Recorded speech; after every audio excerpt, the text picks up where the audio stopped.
Hello, hello, hello. Hello, good afternoon, everybody.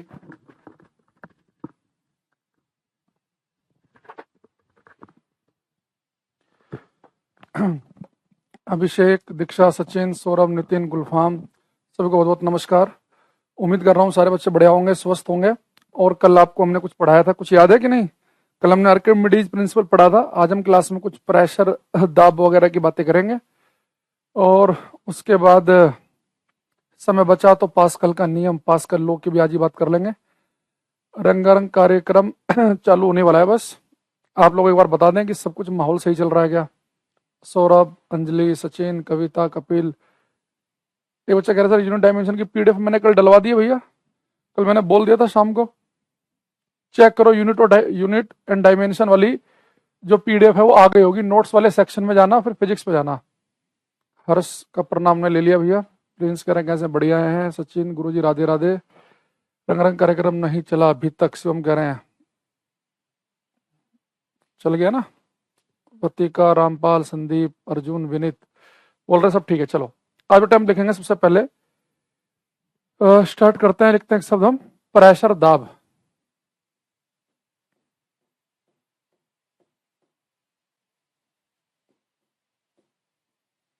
Pressure को लिखेंगे बच्चे हम पी से। प्रेशर के लिए हम सिंबल का यूज करेंगे पी। देखो प्रेशर का बेटा जिक्र कहाँ पे आया, बड़े ध्यान समझना। ये थोड़ा सा प्रैक्टिकल लाइफ के लिए भी, डेली लाइफ के लिए भी इंपॉर्टेंट चीज है। आपने एक चीज देखी होगी, जैसे मान लो कि आपके पास एक बैग है, पिट्ठू बैग नहीं होता, जैसे हम कहीं ट्रैवलिंग पे जाते हैं तो बैग लेके जाते हैं। और आपने एक बैग लिया और उस बैग के अंदर आपने मान लो कि आपने 10 किलो वजन भर रखा है। आपके कपड़े भी हैं, मान लो आपका लैपटॉप वगैरह है, 10 किलो वजन है बैग में। और जो बच्चे जो जो तनी होती है ना, जो टांगते हैं हम, ये इसे हम बोलते हैं बेल्ट। जो बेल्ट है इस बैग की, वो मान लो कि बहुत ही पतली सी है, एक तार के जैसी है, तार के जैसी। 10 किलो का बैग है और जो उसके बच्चे बेल्ट है बिल्कुल एक तार जितनी पतली है। एक दूसरा बैग है सेम वैसा ही, उसके अंदर भी 10 किलो वजन आपने भर रखा है, लेकिन उस बैग की जो बच्चे बेल्ट है वो इतनी चौड़ी है, इतनी चौड़ी। तो अब 2-2 घंटे दोनों बैग को टांग के देखना, दोनों बैग 10-10 किलो के हैं, दोनों बिल्कुल एक जैसे हैं। बस एक में जो तनी है, जो बेल्ट है, बहुत ही पतली है और एक में बहुत चौड़ी है। तो आप देखेंगे जिसकी बहुत ही पतली सी तनी होगी ना, वो भाई साहब आपके यहाँ पे कंधों में घाव कर देगा और बहुत ही बुरा हाल हो जाएगा। आपको 2 घंटे बैग को ले जाना मुश्किल हो जाएगा। दूसरा बैग में भी 10 किलो वजन है और उसकी जो तनी है, जो बेल्ट है, इतनी चौड़ी है, वो बड़े कंफर्टेबली आप लेके जाएंगे। तो इसकी वजह क्या है कि दोनों केस में बच्चे आपके कंधे पर फोर्स तो सेम ही लग रहा है। 10 किलो वजन वहां है, 10 किलो वजन वहां है, लेकिन फोर्स सेम लग रहा है, लेकिन उसके बाद भी इफेक्ट, प्रभाव आपको उसका अलग अलग दिखाई दे रहा है। ऐसे आपने देखा होगा, अगर आपको दीवार में कील गाड़नी है एक, अगर कील बहुत ही शार्प है, बहुत ही पतली है, आगे से आपने यहां पर रखा, एक हथौड़ा दिया, टक, वो कील अंदर घुस जाएगी दीवार में। लेकिन एक दूसरी कील ली, वो मान लो कि आगे से मोटी है, ब्लंट है, कुंद है। ब्लंट समझ रहे हो? ब्लंट का होता है शार्प ना हो, मोटी है, थुरथुरी, कुंद। आपने वो कील ली, ठीक उतनी ताकत से हथौड़ा मारा, लेकिन वो वाली कील अंदर घुसी नहीं। यानी फोर्स तो सेम ही लग रहा है, लेकिन इफेक्ट अलग अलग दिख रहा है। अगर कील पतली है तो दीवार में इजीली घुस जाएगी, मोटी है तो नहीं घुसेगी। आपके पास एक गुब्बारा है, आपने उसमें एक उंगली मारी, कुछ नहीं हुआ अभी, लेकिन एक पिन ली, पिन आगे से बहुत ही शार्प, बहुत ही पतली है, पिन मारते गुब्बारा फूट गया। तो हमने क्या देखा कि जब फोर्स बराबर लगते हैं, जब बल बराबर लगते हैं, तो उस फोर्स का प्रभाव जो है वो इस बात पर डिपेंड करता है कि वो फोर्स आप कितने एरिया पर डाल रहे हैं। वही फोर्स, 10 किलो का बैग आपने लिया और आपने बहुत ही पतली तनी ले रखी है, तो मैंने कहा कि आपके कंधे में पूरा घाव हो जाएगा। लेकिन अगर तनी चौड़ी चौड़ी है, ज्यादा एरिया पर वो फोर्स डिस्ट्रीब्यूट हो गया, ज्यादा क्षेत्रफल पर वो फोर्स डिस्ट्रीब्यूट हो गया, तो आपके कंधों पर उतना जोर नहीं पड़ रहा है। तो एक्चुअल में एक चीज होती है प्रेशर। तो प्रेशर क्या होता है बच्चे? प्रेशर होता है फोर्स अपॉन एरिया, बल बटे क्षेत्रफल, बल बटे क्षेत्रफल, फोर्स अपॉन एरिया। दाब होता है बल बटे क्षेत्रफल। अगर मैं इसे फॉर्मूले की फॉर्म में लिखूं तो प्रेशर क्या हो गया? फोर्स अपॉन एरिया, यानी कि एफ बाई ए। तो मैंने यहाँ पे एक फॉर्मूले से मुझे एक चीज समझ में आ रही है कि अगर फोर्स फिक्स हो, 10 किलो वजन आपने पहले टांग रखा है, 10 किलो बाद में टांग रखा है, कील में आपने जितनी तेजी से हथौड़ा पहले मारा उतनी तेजी से दोबारा भी मारा, अगर आपका ये फोर्स कांस्टेंट है, अगर आपका ये फोर्स फिक्स है, तो प्रेशर जो है, दाब जो है, वो एरिया के ऊपर डिपेंड करेगा। अगर फोर्स फिक्स हो, अगर वही फोर्स आपने कम एरिया पे डाला, कम क्षेत्रफल पर डाला, तो उसका प्रेशर, उसका दाब ज्यादा दिखेगा। जैसे कि अगर आपने एक 10 किलो का बैग लिया लेकिन वो बैग का जो वजन है वो बहुत ही पतले पतले, जो उसकी तनी है, जो बेल्ट है, बहुत ही पतली है। अगर एरिया बहुत ही कम होगा तो प्रेशर बहुत ही ज्यादा आपके कंधों पर डलेगा, आपके कंधे बहुत ही ज्यादा दर्द करने लगेंगे। तो इसलिए आज के बाद जब भी आप बैग खरीदने जाओ, वो बैग की क्वालिटी कैसी हो तो बाद में देखना, बैग कैसा है, सुंदर है, कलर कैसा, सबसे पहले आप उसकी बेल्ट देखोगे, उसकी बेल्ट चौड़ी होनी चाहिए। कि बेल्ट अगर उसकी चौड़ी होंगी तो क्या होगा, जो भी आप फोर्स डलेगा आपके कंधों पर वो ज्यादा एरिया में डिस्ट्रीब्यूट हो जाएगा, ज्यादा क्षेत्रफल में, तो प्रेशर कम डलेगा। यानी कि नीचे की वैल्यू ज्यादा होगी तो ऊपर की कम आएगी। तो एरिया ज्यादा होने पर प्रेशर कम डलता है, और एरिया कम होने पर प्रेशर ज्यादा, और ज्यादा होने पर कम। इसलिए जब भी आप कील ठोकते हैं दीवार में, आप चाहते हैं कि आपकी कील बहुत ही शार्प हो, बहुत ही पतली हो। क्यों? कील अगर शार्प होगी, बहुत ही पतली सी होगी, चोंच सी होगी, बिल्कुल पतली सी, तो एरिया कम होगा, तो प्रेशर ज्यादा डलेगा, तो दीवार में कील इजीली घुस जाएगी। गुब्बारे में जब आप पिन मारते हो तो पिन से गुब्बारा क्यों फूट जाता है? क्योंकि पिन बहुत ही पतली होती है आगे से, इसलिए इजीली कट जाएगा। तो प्रेशर का हमारे पास एक फॉर्मूला है, फोर्स अपॉन एरिया। तो हमने ऐसे क्या देखा कि जब एरिया कम होगा तो प्रेशर ज्यादा पड़ेगा, एरिया ज्यादा होगा तो प्रेशर कम पड़ेगा। दूसरा, ये जो बच्चे प्रेशर है, इसकी जो एसआई यूनिट होती है, इसका जो एसआई मात्रक है, एसआई यूनिट, वो होती है पास्कल। एक साइंटिस्ट के नाम पर है, और पास्कल के लिए हम सिंबल यूज करते हैं पीए। अच्छा, फोर्स को आपको बताइए हम नापते हैं न्यूटन में, और एरिया को नापते हैं मीटर स्क्वायर में। तो मेरे पास में इसका मतलब ये हो गया कि एक पास्कल किसके बराबर हो गया? एक पास्कल बराबर हो गया 1 न्यूटन पर मीटर स्क्वायर के बराबर। तो प्रेशर की यूनिट होती है पास्कल, और एक पास्कल का मतलब होता है 1 न्यूटन पर मीटर स्क्वायर। अब अगला जो क्वेश्चन है वो मेरा ये आपसे कि प्रेशर जो है, हाँ, force per unit area is called pressure, बिल्कुल सही कह रहे हैं, फोर्स पर यूनिट एरिया। अब मेरा क्वेश्चन ये है रोशन, कि जो प्रेशर ये स्केलर क्वांटिटी है कि वेक्टर? बड़े ध्यान से बताना। प्रेशर दाब को एक अदिश राशि कहेंगे, सदिश राशि, स्केलर क्वांटिटी की वेक्टर क्वांटिटी। इस फॉर्मूले को ध्यान समझना, इससे बहुत ही सुंदर क्वेश्चन मैं कराऊंगा अभी आपको। एक बहुत ही बढ़िया सा क्वेश्चन करने वाले हैं अभी हम। Pressure is the scalar quantity और ए वेक्टर क्वांटिटी। प्रेशर से आता है क्वेश्चन।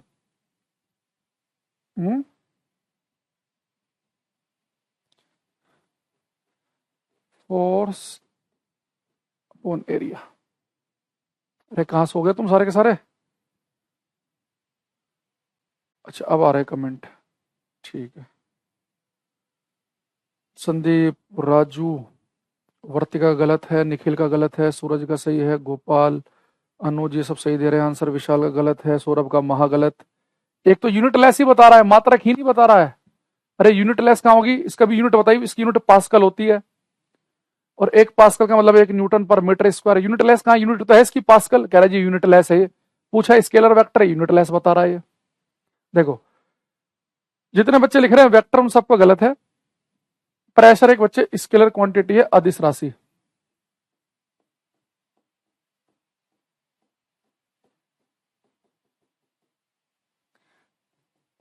अदिश राशि।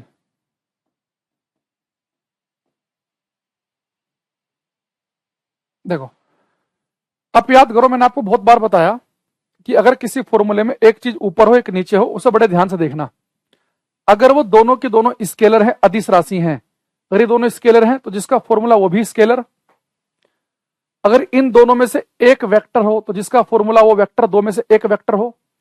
लेकिन ऊपर और नीचे दोनों ही वेक्टर क्वांटिटी हैं। देखो, ये फोर्स भी एक वेक्टर क्वांटिटी है, और एरिया भी एक वेक्टर क्वांटिटी है। एरिया एक सदिश राशि होती है। देखो, एरिया की डायरेक्शन कैसे निकालते हैं? जैसे मान लो दीवार है सामने, ये इस दीवार पे कील गाड़ दो, तो जो कील होगी ना, ये कील आपको इसकी डायरेक्शन देगी। जैसे मेरा हाथ है, ये एरिया है, तो इसमें कील गाड़ दी मैंने, तो ये जो है ये इस एरिया की डायरेक्शन है। अगर ये फर्श है तो इसमें ये डायरेक्शन है एरिया की, छत में ये वाली डायरेक्शन है, इस वाली दीवार पे ये है। तो अगर आप कील गाड़ देंगे किसी दीवार में तो एरिया की डायरेक्शन देगी। अब ये भी वेक्टर, ये भी वेक्टर, ऊपर भी वेक्टर नीचे भी।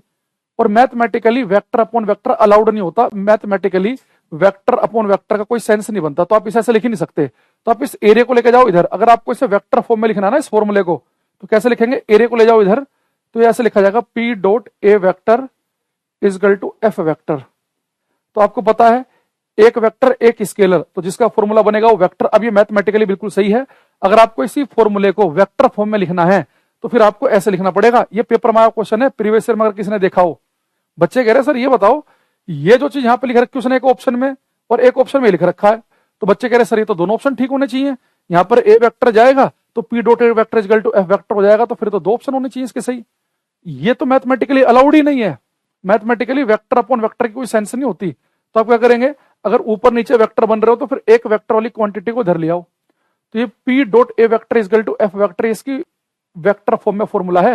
अगर आप वेक्टर नहीं लगाना चाह रहे, डायरेक्शन पे आप ध्यान नहीं देना चाह रहे, तो आप सिंपली ऐसे तो लिख सकते हो, प्रेशर फोर्स अपॉन एरिया। अगर आप वेक्टर फॉर्म में लिखना चाह रहे हो फिर आपको ए को इधर लेके जाना पड़ेगा। तो इस बात को ध्यान रखना कि इन वेक्टर फॉर्म, वेक्टर की फॉर्म में आप इसे कैसे लिखेंगे, इसी फॉर्मूले को, P dot A vector is equal to F vector. अब देखो इसकी सेंस भी बन रही है। किसी फॉर्मूले में एक सदिश राशि एक अदिश राशि, दो में से एक सदिश, तो जिसका फॉर्मूला वो भी सदिश, तो यानी कि बिल्कुल ठीक बन रहा है। तो प्रेशर के बारे में मुझे पता चला कि प्रेशर क्या, फोर्स अपॉन एरिया। एरिया कम होने पर प्रेशर ज्यादा पड़ता है और ज्यादा होने पर कम पड़ता है। अब इस फॉर्मूले से हम देखेंगे कि कई जगह एरिया कम होगा प्रेशर ज्यादा पड़ेगा, उसके फायदे हैं। कई जगह एरिया ज्यादा होगा तो प्रेशर कम पड़ेगा, उसके फायदे हैं। डेली लाइफ में हमें इस फॉर्मूले को हम कहां कहां अप्लाई करते हैं उसे थोड़ा देखने की कोशिश करेंगे अभी हम। यहां देखो, प्रेशर है होता है फोर्स अपॉन एरिया। अगर बच्चे एरिया बहुत ही कम हो तो प्रेशर बहुत ही ज्यादा पड़ेगा। इसके फायदे आपको कहां देखने को मिलते हैं, इसका बहुत बड़े यूज करते हैं अपने किचन में। किचन के अंदर जाओ, आपके घर में मान लो कि 3-4 टाइप के नाइफ हैं, चाकू हैं, आप किस चाकू को उठाना पसंद करोगे? आपको सर मैं तो वो चाकू लूंगा जो बिल्कुल शार्प होगा, एकदम बिल्कुल बेहतरीन शार्प, एकदम क्या बोलते हैं उसे हिंदी में शार्प को, क्या बोलेंगे, नुकीला बोलेंगे, क्या बोलेंगे? एक बहुत ही मान लो कि आपके पास शार्प चाकू है, धारदार चाकू, बहुत ही बढ़िया धार बनी उसकी, शार्प है। आप सोचो शार्प चाकू की धार कैसे लगती है, उसे घिस घिस के घिस घिस के घिस घिस के आप उसकी धार को बहुत ही पतला कर देते हैं। बहुत ही शार्प चाकू होगा, यानी कि जब आप उस चाकू को किसी आलू या टमाटर पर रखोगे तो उसका बहुत ही कम एरिया टच करेगा ना भाई। शार्प चाकू का एरिया होता है कम, तो प्रेशर ज्यादा डालेगा ज्यादा। कटैक, पहना, बिल्कुल सही लिखा है बच्चे ने, पहना, तेज धार, धार पहना बोल सकते हैं। अगर चाकू बिल्कुल शार्प है, बिल्कुल पहना है, तो उसकी बिल्कुल ही पतली धार का मतलब है कि बहुत ही कम एरिया होगा। आपको पता पहले टाइम में जो समुराई तलवारें बनाई जाती थी, वो उनका एक बनाने का तरीका होता था, वो कैसे वो मेटल वेटल लेके आते थे, वो जो जापानीज लोग होते थे, और फिर जब उस तलवार को बनाते थे, उस समुराई तलवारों की ये विशेषता होती थी कि उसे घिस घिस के घिस घिस के घिस घिस कर उसकी जो धार है वो बिल्कुल जो सर का बाल होता है ना, इतनी पतली धार बना देते थे उसकी। क्योंकि उन्हें इतनी पतली धार बनाने से फायदा क्या होगा, बहुत ही कम एरिया। जैसे मान लो कि आपकी गर्दन पे टच करनी है तलवार को, या आपके हाथ पे करनी है, तो जब वो कॉन्टेक्ट में आएगी तलवार तो बहुत ही, उसको तो बहुत ही पतली है, बाल के बराबर धार है उसकी, तो एरिया कम, बहुत ही भयंकर प्रेशर डालेगी। पटैक, एकदम से हाथ जड़ से अलग, गर्दन पे लगाया, ये नहीं कि अपना मार रहे हैं ऐसे और फंस गई यहीं पे, या किसी के यहाँ पे मारी और आपकी तलवार फंस गई और सामने वाले ने आपको एक दिया मुंह पे, ऐसा नहीं है। तो उसकी धार बहुत ही पतली होती थी, प्रेशर ज्यादा, तुरंत वो गर्दन उड़ा देती थी लोगों की।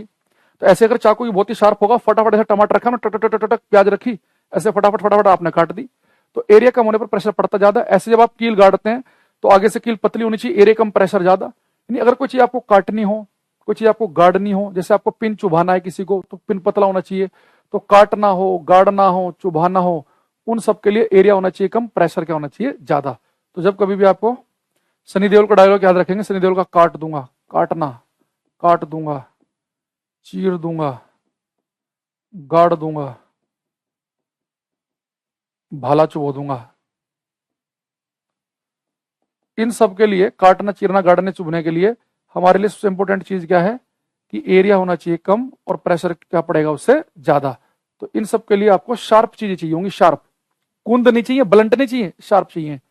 अच्छा, हमेशा ये नहीं है कि भाई एरिया कम होगा प्रेशर ज्यादा पड़ेगा, इसके ही फायदे हैं, इसका उल्टे चीज के भी फायदे हैं। देखो, प्रेशर होता है फोर्स अपॉन एरिया, अगर एरिया ज्यादा हो तो प्रेशर कम पड़ेगा, इसके भी फायदे हैं। जैसे मैंने कहा कि अगर आपको कोई बैग लेना है, कभी भी बैग खरीदना आपको, तो ऐसा बैग खरीदो जिस बैग का, देखिए सर एरिया, नाइफ में एरिया कैसे होगा, अरे एरिया वही है ना जहां पे वो शार्प है, जहां पे वो कट टच कर रहे हैं आप, वो जो धार है उस धार का एरिया की बात कर रहे हैं हम। अब आपने जैसे मैंने कहा कि बैग खरीदना है, तो बैग कौन सा खरीदेंगे, जिसकी बेल्ट, जिसकी तनी बहुत ही मोटी सी होंगी। तो अगर तनी मोटी होंगी, एरिया ज्यादा होगा, तो कंधों के ऊपर प्रेशर कम पड़ेगा, तो आप इजीली उस बैग को कैरी कर सकते हैं। इसका बहुत बड़ा एग्जांपल है कि कैमल को, ऊंट को राजस्थान रेगिस्तान का जहाज क्यों कहा जाता है। देखो, जैसे मान लो बच्चे, ऊंट जो होता है ना, अगर आप ऊंट के पैर देखेंगे, ऊंट के पैर होते हैं बहुत ही बड़े बड़े गद्दी नुमा, एक तो थोड़े से फोम टाइप के होते हैं सॉफ्ट से, और ऊंट का जब बच्चा पैर रखता है ना, ऊंट के जैसे यहाँ पे तो मैं दिखा नहीं पा रहा हूँ, ऐसे पूरा पंजा जब रखता हो, ऐसे पंजा पटैक, ऐसा जब वो पंजा रखता है ऊंट अपना, तो ऊंट का पैर का एरिया बहुत ज्यादा होता है। तो यानी कि ऊंट का पैर जब रेत के कांटेक्ट में आएगा तो बहुत ही ज्यादा एरिया होगा उसका। तो ऊंट के पैर का अगर एरिया ज्यादा होगा तो वो कम प्रेशर डालेगा रेत पर। तो अगर रेत पर कम प्रेशर डालेगा तो उसके पैर रेत के अंदर धसेंगे नहीं। यानी जब ऊंट जो है जब रेत के ऊपर चलता है, यार एक बच्चों से करने दो मुझे, या इसे बताऊंगा ये लेट है कि नहीं है, इससे करता हूं मैं पहले ब्लॉक। क्लास में आके ना मूड मत खराब करा करो, 2:30 बजे आ गया, मैं लेट हो गया हूँ क्या, मैं फल जल्दी आ गया हूँ क्या। अब जब ऊंट अपना रेत के ऊपर पैर रखता है तो ऊंट के पैर का एरिया होता है ज्यादा, ऊंट के पैर का एरिया ज्यादा तो प्रेशर कम डालेगा तो उसके पैर धसेंगे नहीं। यार तलवार का एग्जांपल समझा दीजिए। जब एरिया, अरे तलवार का जब एरिया ज्यादा होगा तो एरिया, अगर तलवार मान लो कि शार्प नहीं है, मान लो कि तलवार लिया आपने ऐसे, कोई ये तलवार है मान लो आपकी, ये तलवार है, और ये तलवार जो है यहाँ से शार्प नहीं है, मान लो कि मोटी है यहाँ से बिल्कुल, अब ये आपने शार्प नहीं है, मोटी है यहाँ से, तो तलवार का एरिया ज्यादा होगा तो प्रेशर कम डालेगी, वो एरिया ज्यादा होने पर प्रेशर कम डालेगी, तो तलवार क्या होगी, ज्यादा प्रेशर नहीं डाल पाएगी तो आपके हाथ में फंस जाएगी इजिली, व्यक्ति का हाथ पैर काट नहीं पाएगी वो। अगर मान लो कि आपने तलवार को बहुत ही शार्प कर दिया, पतला कर दिया ऐसे यहाँ से घिस घिस के बहुत ही पतला कर दिया, तो एरिया कम हो गया, एरिया कम हो गया तो प्रेशर ज्यादा डालेगी, तो प्रेशर ज्यादा डालेगी तो इजिली हाथ पैर को काट देगी। इतना सा समझ में नहीं आ रहा तुम्हें, कौन सा रॉकेट साइंस है ये।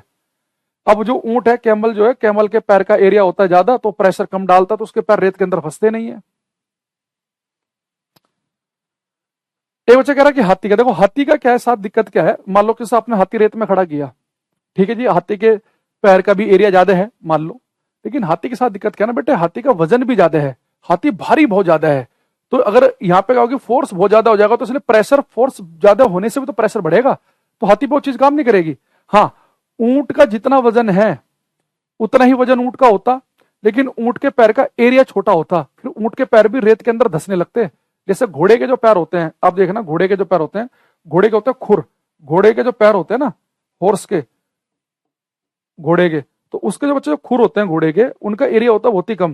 यानी जब घोड़े के पैर रेत के ऊपर रखे जाएंगे तो उसका एरिया कम है तो प्रेशर ज्यादा डालेंगे, उल्टा हो जाएगा ना, एरिया कम प्रेशर ज्यादा, तो उसके पैर इजिली गड़ जाएंगे रेत के अंदर, इजिली गड़ जाएंगे। यार क्या बच्चे हैं, क्या करें भाई इनका, ये कह रहा है जी तलवार मोटी होगी तो प्रेशर ज्यादा लगाना पड़ेगा ना, क्या एक से एक बेवकूफ बच्चे हैं क्लास में। अरे भाई अगर तलवार मोटी होगी, उसका एरिया ज्यादा होगा तो प्रेशर कम डालेगी वो, तो प्रेशर कम डालेगी तो इजीली कोई चीज कट नहीं पाएगी, तो फिर आपको क्या करना पड़ेगा, बहुत ही ज्यादा फोर्स, बहुत ज्यादा ताकत से किसी चीज को, हाथ आदमी को मान लो कि अगर एक शार्प तलवार है, आपने ऐसे किया हल्का सा तो अगले का हाथ कट गया, लेकिन अगर तलवार मोटी है तो प्रेशर कम डालेगा, उसका हाथ कटेगा नहीं, तो फिर आपको ज्यादा फोर्स से, ज्यादा खींच के तलवार मारनी पड़ेगी, बहुत भयंकर फोर्स से, क्योंकि प्रेशर आप देखो दो तरीके से बढ़ा सकते हो, या तो एरिया कम हो तो प्रेशर ज्यादा पड़ जाएगा, या फिर आप भयंकर फोर्स लगाओ तो प्रेशर ज्यादा पड़ेगा। तो अगर आपके बहुत ही शार्प तलवार है तो उतना ही फोर्स अगर आप लगा रहे हैं, ऐसे कर रहे हैं आप पतली तलवार से, और मोटी वाली तलवार जिसकी धार नहीं है उससे भी ऐसे ही कर रहे हैं, तो पतली तलवार तो हाथ पैर काट देगी, मोटी वाली नहीं काट पाएगी। तो जो घोड़ा होता है, घोड़े के पैर का एरिया कम है तो प्रेशर डालेगा ज्यादा, तो घोड़े के पैर तो रेत के अंदर गड़ जाएंगे, अंदर गड़ जाएंगे, तो जब वो चलेगा घोड़ा तो रेत को उड़ाते हुए चलेगा, तो उसके लिए बड़ी दिक्कत आएगी। जबकि जो ऊंट है उसके पैर का एरिया ज्यादा है तो उससे फायदा रहेगा। अच्छा दूसरी चीज, जैसे कई बार मान लो कि आप किसी रेतीली जगह में जा रहे हैं, अरे मैं तुम्हारे कमेंट देखे ना, तुम तो बुद्धिहीन हो, तुम एक छोटा सा 2 शब्दों का फॉर्मूला पता नहीं कुछ लिखे जा रहे हैं आधे, तो बिल्कुल ही अनाड़ी बच्चे हैं क्लास में। अरे मान लो कि आपका कोई गाड़ी है, कमेंट करो ना करो नहीं देख रहा मैं, अब मान लो कि आप किसी रेतीली जगह में या मिट्टी वाली जगह में किसी गाड़ी को लेकर जा रहे हो, तो और आपकी गाड़ी उस मिट्टी में या रेत में फंस गई, क्यों, तो उसमें काम करते हैं लोग बहुत बार कि जब रेत के अंदर फंस जाएगी आपकी गाड़ी तो उस गाड़ी के जो टायर होते हैं उससे हवा निकाल देते हैं, थोड़ी सी हवा कम कर देंगे, ताकि जब हवा कम कर देंगे तो उससे फायदा क्या होगा, आपके जो टायर होंगे नीचे फ्लैट से हो जाएंगे ऐसे, तो फ्लैट हो जाएंगे तो आपके टायर जो होंगे वो ज्यादा एरिया में टच करेंगे, अब तो एरिया ज्यादा होने से प्रेशर कम डालेंगे तो टायर जो है रेत के अंदर धस नहीं पाएंगे। जब टायरों में पूरी हवा भरी हुई थी तो उस समय कम एरिया कॉन्टैक्ट में था जमीन के साथ, एरिया कम कॉन्टैक्ट में था, एरिया कम था तो प्रेशर ज्यादा पड़ रहा था, तो आपके टायर रेत के अंदर गड़ रहे थे। तो अगर आपके टायर कभी रेत वेत में फंस जाए गाड़ी आपकी, तो उससे थोड़ी सी हवा निकाल दो चारों टायर की, जब हवा कम हो जाएगी तो टायर थोड़े से दबने लगेंगे, और जब दबने लगेंगे तो एरिया ज्यादा हो जाएगा तो प्रेशर कम पड़ेगा तो आपके टायर नहीं गड़ पाएंगे। तो इस तरह की ये जो चीजें हैं ये बहुत सारे एग्जाम्पल में बनती है ये, ठीक है। जैसे कि ये फॉर्मूला, बस आपको एक सिंपल सा फॉर्मूला याद रखना है कि प्रेशर क्या होता है, फोर्स अपॉन एरिया। तो अपने आप से बस आपको क्वेश्चन को पढ़ के आइडिया लगाना है कि एरिया कम होने पर क्या होता है, प्रेशर ज्यादा पड़ता है।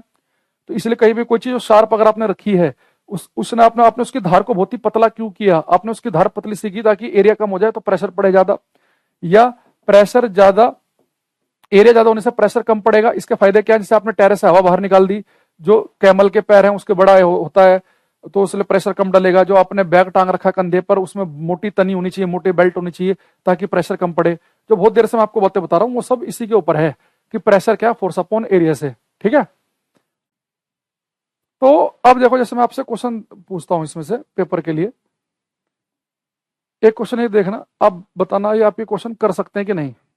ये पेपर में आया क्वेश्चन है, ये जो इतनी बातें आपको बताई गई,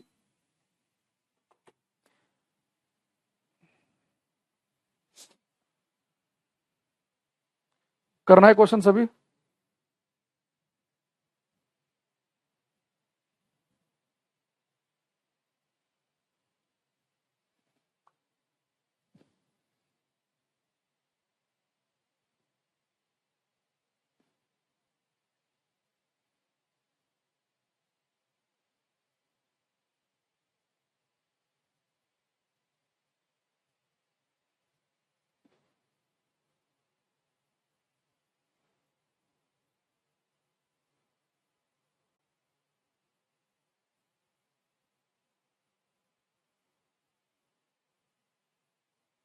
देखो, इसमें क्वेश्चन है कि कुंद चाकू यानी कि जो धारदार नहीं है, जो थुरथुरा है, जिसकी जो शार्प नहीं है, जो पैना नहीं है, कुंद चाकू से चीजों को काटना मुश्किल होता है क्योंकि it is difficult to cut things with a blunt knife because. देखो, जैसे आपने क्वेश्चन पढ़ा तब सीधे ना अपने साइड में कॉन्सेप्ट लिख लो।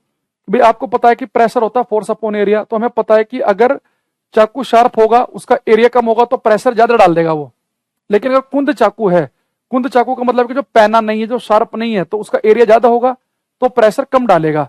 तो एरिया ज्यादा तो प्रेशर क्या डालेगा, कम। तो उसने लिखा the pressure exerted bye knife for a given force increase with increase in blunt length. किसी दिए गए बल के लिए चाकू द्वारा लगाया गया दाब कुंदता में वृद्धि के साथ, ये तो गलत हो गया। जब भाई कुंदता बढ़ेगी, ब्लंटनेस बढ़ेगी, यानी चाकू और ज्यादा थुरथुरा है और ज्यादा मोटी है उसकी धार, तो कुंदता बढ़ने पर प्रेशर नहीं बढ़ेगा, शार्पनेस बढ़ने पर प्रेशर बढ़ता है।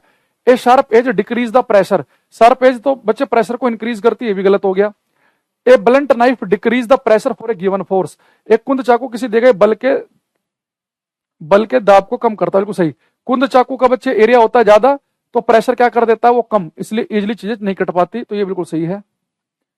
A blunt knife decrease the pressure for a given force, तो ये हमारा बिल्कुल सही, इन्होंने सी लिखा है, चाहे वो शिवम हो, गौरव हो, रोहित हो, सालू, अनुज, बिल्कुल एकदम सही है। रोहित का गलत है, इसमें डी लिखा उन्होंने।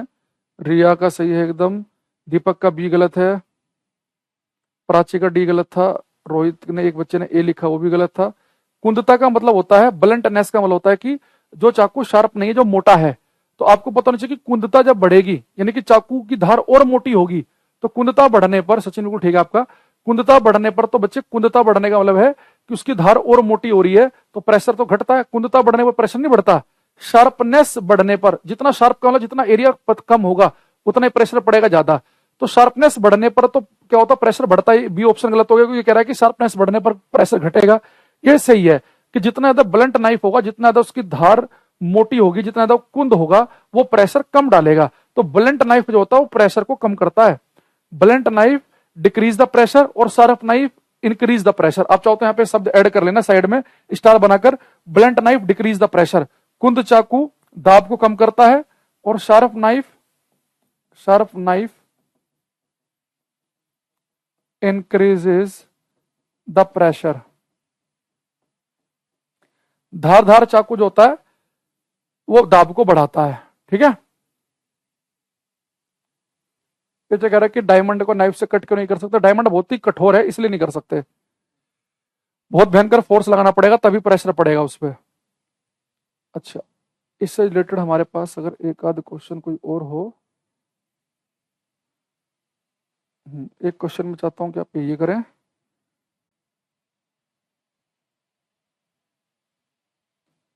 एक क्वेश्चन देखना, इसके पहले आप दो ऑप्शन देखो। और फिर इसका तीसरा ऑप्शन दिखाऊंगा आपको, ये साइड में लिख लेना है कि पहला ऑप्शन ठीक है कि नहीं है, फिर दूसरा सही है कि नहीं है। एक क्वेश्चन है, कंसिडर द फॉलोइंग स्टेटमेंट्स, निम्नलिखित कथनों पर विचार करें। एक लिखा उसने, SI unit of atmospheric pressure is newton per metre square और pascal and CGS unit is dyne per centimetre square. वायुमंडलीय दाब लिख लो, दबाव की जगह दाब ज्यादा सही है। वायुमंडलीय दाब की एसआई इकाई न्यूटन पर मीटर स्क्वायर या पास्कल और सीजीएस इकाई है डाइन पर सेंटीमीटर स्क्वायर। तो पहला आप ये बताओ कि जो स्टेटमेंट 1 है वो करेक्ट है कि रॉन्ग है। तो कह रहा है फॉर्मल समझ में आ रहा है, लैंग्वेज कम समझ में आ रही है क्वेश्चन की। भैया वो तो देखो खुद से करना पड़ेगा। अगर आपको कॉन्सेप्ट बिल्कुल क्लियर होगा ना तो लैंग्वेज बहुत ही आसान लगेगी। जिन बच्चों को कॉन्सेप्ट क्लियर होगा उन्हें सीधा सी ऑप्शन दिखाई दिया होगा। क्लास में 95% बच्चों ने सी ऑप्शन लिखा है, एक बच्चे ने डी लिखा था, एक ने सी लिखा था, एक आध ने बी लिखा था, वरना सबका सी था। तो बाकी को समझ में आ रही है। तो ये पहली वाली तो बिल्कुल सही है भाई। आपको पता है कि जो प्रेशर है, एटमॉस्फेरिक प्रेशर की जो एसआई इकाई है वो न्यूटन पर मीटर स्क्वायर या पास्कल है। भाई प्रेशर की एसआई यूनिट क्या होती है? पास्कल। और एक पास्कल किसके बराबर होता है? आज ही तो पढ़ा हमने, एक पास्कल होता है 1 न्यूटन पर मीटर स्क्वायर के बराबर। आप इस मीटर को ऊपर लेके जाएंगे तो पावर माइनस की 2 हो जाएंगी। तो एक ही तो बात है, ये न्यूटन पर मीटर स्क्वायर लिखो या मीटर को ऊपर लेके पावर माइनस की लिख दो। तो ये तो स्टेटमेंट बिल्कुल सही है, इसमें कोई भी गलती नहीं है कि प्रेशर की एसआई यूनिट पास्कल होती है और पास्कल को न्यूटन पर मीटर स्क्वायर लिख सकते हैं। अच्छा, इसकी सीजीएस यूनिट है डाइन पर सेंटीमीटर स्क्वायर। भाई मुझे अच्छी बताओ, इसकी एसआई यूनिट है पास्कल और एक पास्कल होता है न्यूटन पर मीटर स्क्वायर के बराबर।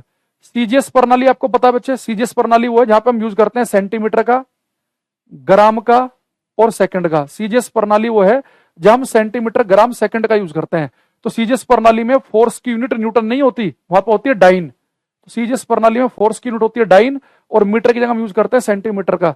तो सीजीएस प्रणाली में इसकी यूनिट बनेगी डाइन पर सेंटीमीटर स्क्वायर। ये बात भी सही है। देखो, बल जो है, फोर्स जो है, उसे हम नापते हैं न्यूटन में, लेकिन सीजीएस प्रणाली में बल की यूनिट होती है डाइन। सीजीएस प्रणाली का मतलब यह वो है जहां पर हम सेंटीमीटर, ग्राम और सेकंड का यूज करें। लंबाई के लिए सेंटीमीटर का यूज कर लें, मीटर की जगह सेंटीमीटर लिया है मैं, तो मैंने मीटर की जगह लिख दिया सेंटीमीटर का स्क्वायर। मीटर का स्क्वायर है तो सेंटीमीटर का स्क्वायर आ गया। अगर मास होता किलोग्राम की जगह ग्राम का यूज करते हैं और टाइम में सेकंड का यूज करते हैं हम, तो सेंटीमीटर, ग्राम, सेकंड, ये सीजीएस प्रणाली है। ठीक है, तो सीजीएस प्रणाली में बल की यूनिट होती है डाइन, तो इसलिए इसकी यूनिट बन गई डाइन और मीटर की जगह आ गया सेंटीमीटर का स्क्वायर। तो सही है, बी ऑप्शन है। The barometer is a device by which atmospheric pressure is measured. तो बैरोमीटर एक उपकरण, इससे दाब को नापा जाता है, बिल्कुल सही है। प्रेशर नापने के लिए, एटमॉस्फेरिक प्रेशर नापने के लिए बैरोमीटर का उपयोग किया जाता है। ये बात बिल्कुल सही है। तो दोनों स्टेटमेंट सही है। अब तीसरे पे आते हैं। The standard atmospheric pressure is the pressure required by 76 centimetre of HG column और 760 millimetre of HG column which is equivalent to 1 ATM, यानी कि 1 एटमॉस्फेरिक प्रेशर। मानक वायुमंडलीय दाब आवश्यक दबाव है एचजी कोलम के 76 सेंटीमीटर या एचजी कोलम के 760 मिलीमीटर, जो 1 एटीएम के बराबर है। तीसरी स्टेटमेंट बताओ सही है कि गलत है?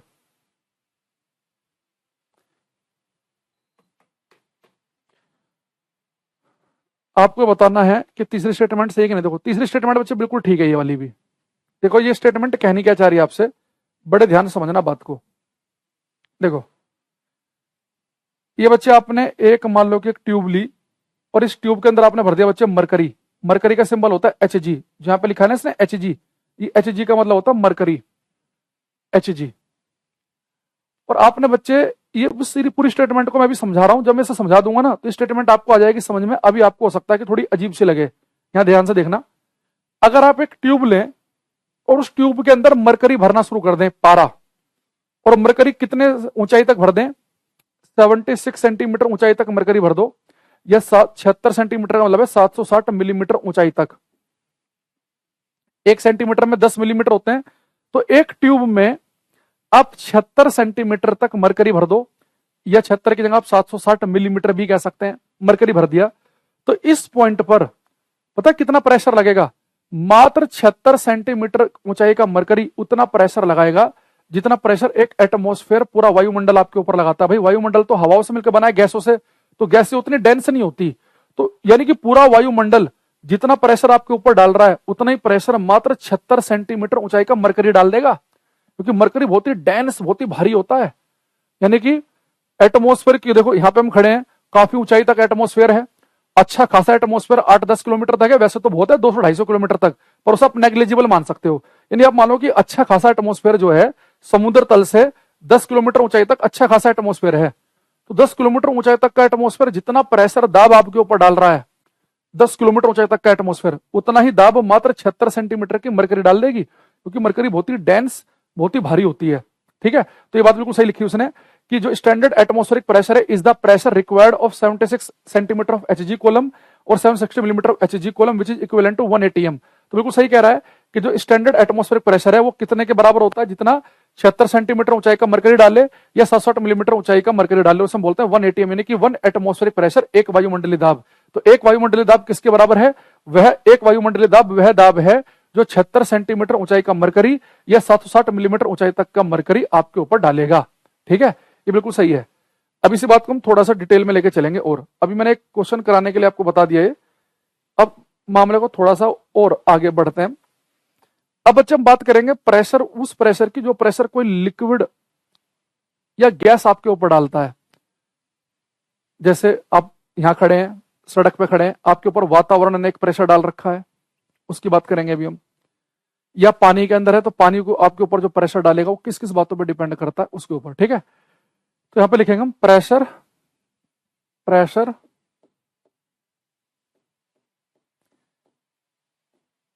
अप्लाइड बाय ए फ्लूइड, द्रव के द्वारा, द्रव के द्वारा लगाया गया दाब, द्रव के द्वारा लगाया गया दाब, प्रेशर अप्लाइड बाय फ्लूइड। यानी कि अगर आप किसी फ्लूइड का मतलब सोच रहे हो, कल बताया था फ्लूइड होता है लिक्विड या गैस। अगर आप किसी पानी के अंदर हैं, किसी लिक्विड में है, मरकरी में है, पानी में है, या किसी गैस के अंदर है, तो वो फ्लूइड, वो लिक्विड या गैस आपके ऊपर जो प्रेशर लगाएगा वो किस बात पर डिपेंड करेगा, क्यों 10 किलोमीटर की ऊंचाई का जो प्रेशर है उतना ही प्रेशर मात्र 76 सेंटीमीटर की मरकरी लगा देती है। उसे भी हम देखने वाले हैं क्लास के अंदर। तो किसी फ्लूइड के द्वारा लगाए गए हम प्रेशर की बात करने वाले हैं क्लास में। यहां देखना, जैसे बच्चे मान लो कि कोई आपका फ्लूइड है, फ्लूइड में आप कोई पानी ले लो या कोई गैस ले लो, तो नॉर्मली हम पानी का एग्जांपल लेके चलते हैं, क्योंकि पानी को हम ज्यादा अच्छे से फील कर पाते हैं। मरकरी लें हम, कोई और लें लिक्विड, उससे बढ़िया कि पानी ले लो, इजिली अवेलेबल है, इजिली हम उसे समझ सकते हैं। यहां देखना, अब बच्चे मान लो कि एक पॉइंट है ये ए, एक पॉइंट है ये बी। अगर आपसे पूछूं कि ये पानी से भरा हुआ एक तालाब है या एक समुद्र है मान लो, तो इस तालाब में, समुद्र में एक व्यक्ति यहां पर है, एक यहां पर है, तो किसके ऊपर ज्यादा प्रेशर डलेगा? आप सिंपली बोल देंगे सर बी पॉइंट पर प्रेशर ज्यादा होगा, कि ए पॉइंट के ऊपर इतनी ऊंचाई तक पानी भरा हुआ है, तो ए के ऊपर इतनी ऊंचाई तक का पानी जो है प्रेशर डालेगा, बी के ऊपर इतनी ऊंचाई तक का पानी प्रेशर डालेगा। यानी कि जितनी ज्यादा ऊंचाई होगी लिक्विड की, यानी जिस पॉइंट पर आप प्रेशर निकाल रहे हैं, जिस पॉइंट पर आप बच्चे प्रेशर चेक कर रहे हैं, जिस पॉइंट पर, उससे कितनी ऊंचाई तक पानी भरा हुआ है उस पर प्रेशर ज्यादा लगेगा। या आप ये भी कह सकते हैं कि जो पॉइंट ज्यादा गहराई में होगा, भाई गहराई होती है नीचे की तरफ जाते समय, तो ये पॉइंट ज्यादा गहराई में दिख रहा है आपको, गहराई नापते हैं सरफेस से, ये पॉइंट ज्यादा गहराई में कि ये वाला ज्यादा गहराई में, बी पॉइंट ज्यादा गहराई में। आप ये भी कह सकते हैं कि गहराई बढ़ने के साथ साथ प्रेशर बढ़ता है। अगर आप समुद्र में आपको अंदर ज्यादा गहराई में लेके जाता रहूंगा मैं, तो आपके ऊपर पानी की लेयर बढ़ती रहेंगी, तो आपके ऊपर प्रेशर ज्यादा लगेगा। तो आप ये भी कह सकते हैं कि जिस पॉइंट पर प्रेशर निकाल रहे हैं वो पॉइंट कितनी गहराई में है, ज्यादा गहराई में प्रेशर ज्यादा पड़ेगा, या उस पॉइंट के ऊपर कितनी ऊंचाई तक पानी भरा हुआ है तो वो पॉइंट पर प्रेशर ज्यादा लगेगा। तो यानी एक तो मुझे पता चल गया कि जो कोई भी फ्लूइड जो प्रेशर लगाएगा, एक तो बच्चे इस बात पर डिपेंड करेगा ही करेगा कि कितनी हाइट तक फ्लूइड भरा हुआ है, फ्लूइड की हाइट कितनी है। यहां पर फ्लूइड की हाइट केवल इतनी है, इसे H1 लिख देते हैं, यहाँ पे H2, आपको पता है कि H2 H1 से बड़ा है, तो अगर यहाँ पे प्रेशर P1 है, यहाँ पे प्रेशर P2 है, तो P2 पे प्रेशर कैसा बनेगा?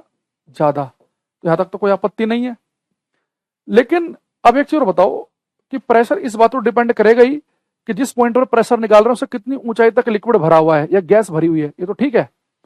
लेकिन प्रेशर इस बात पर भी डिपेंड करेगा कि वो लिक्विड पानी है या वो शहद है या फिर वो मरकरी है या फिर वो ओस्मियम है, कौन सा मेटल है, कौन सा लिक्विड है वो। तो भाई आप एक चीज बताओ, यानी कि प्रेशर इस बात पे देखो, यही पॉइंट इतने ऊपर मैं इसके पानी भर दूं और इतनी ऊंचाई तक मैं इसके ऊपर मरकरी भर दूं, तो मरकरी बहुत भयंकर प्रेशर लगाएगी। तो इस बात पे भी प्रेशर डिपेंड करता है कि डेंसिटी क्या है लिक्विड की, फ्लूइड की डेंसिटी क्या है, जितना ज्यादा डेंस होगा उतना ज्यादा प्रेशर डालेगा। तो प्रेशर एक इस बात पे भी डिपेंड करता है कि डेंसिटी क्या है फ्लूइड की, वो पानी है कि वो मरकरी है, या वो एयर है, या वो हाइड्रोजन गैस है, वो नाइट्रोजन गैस है, कौन सी गैस है। तो जितनी ज्यादा डेंसिटी होगी प्रेशर उतना ज्यादा पड़ेगा, जितनी ऊंचाई तक वो फ्लूइड भरा होगा उतना ही ज्यादा प्रेशर पड़ेगा। और एक प्रेशर बच्चे इस बात पे भी डिपेंड करता है कि आप कौन से प्लेनेट पर हैं। अगर आप अर्थ पे हैं तो अर्थ की ग्रेविटी, अगर आप जुपिटर पे चले गए तो जुपिटर पे ग्रेविटी ज्यादा है तो वहां पे प्रेशर ज्यादा पड़ेगा। तो प्रेशर का फॉर्मूला होता है, कोई फ्लूइड जो प्रेशर लगाता है उसका फॉर्मूला होता है HDG। यानी प्रेशर तीन बात पे डिपेंड करेगा, एक तो इस बात पे कि जिस पॉइंट पर प्रेशर निकाल रहे हैं उससे कितनी ऊंचाई तक लिक्विड भरा हुआ है या कोई गैस भरी हुई है, उसकी डेंसिटी क्या है, और आप किस प्लेनेट पर हैं। अगर आप अर्थ पर हैं तो जी की वैल्यू 9.8 है, जुपिटर पे है तो 25 है। यानी कि आप मरकरी ले लो और इतनी ऊंचाई तक मरकरी भर दो धरती पे, और इतनी ऊंचाई तक मरकरी भर दो आप जुपिटर पे, तो जुपिटर पे प्रेशर ज्यादा लगेगा। अरे बात समझ में। तो प्रेशर तीन बातों पर डिपेंड करता है, एक तो हाइट कितनी है, डेंसिटी क्या है, और जी की वैल्यू। तो एच का मतलब क्या यहाँ पे, हाइट ऑफ फ्लूइड, फ्लूइड कितनी हाइट तक भरा हुआ है। द्रव स्तंभ की ऊंचाई, द्रव की ऊंचाई, हाइट ऑफ फ्लूइड कोलम, द्रव स्तंभ की ऊंचाई, द्रव कितने ऊंचाई तक भरा हुआ है